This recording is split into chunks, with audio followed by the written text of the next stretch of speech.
બાળક તે પ્રારબ્ધ અને પુરુષાર્થનું મિશ્રણ છે. માતા પુરુષાર્થ કરી શકે, ગર્ભધારણ માટેની તૈયારીઓ કરી શકે, પણ બાળક આવશે તો ત્યારે જ જ્યારે નિયતિ આપણને આપશે. એક પ્રાર્થના આપણને સમર્પણ ભાવમાં લઈ જઈ શકે છે, શ્રેષ્ઠ આત્માને મળાવી શકે છે. હે બ્રહ્માંડના સ્વામી, મને આ જીવનની અનમોલ ભેટ પ્રદાન કર. મારા સુખમાં તું ભાગીદાર થા.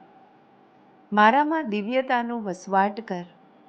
મારામાં નવા જીવનની જ્યોત પ્રગટાવ. મને અનમોલ રત્ન પ્રદાન કર. મારા જીવનનો સૌથી સુખદ અનુભવ કરાવ.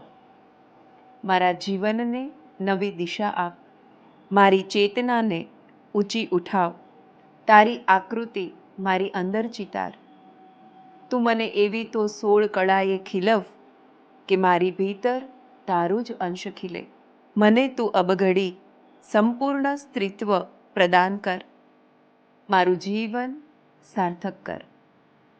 હે બ્રહ્માંડના સ્વામી, મારા જીવનની અનમોલ ભેટ મને પ્રદાન કર.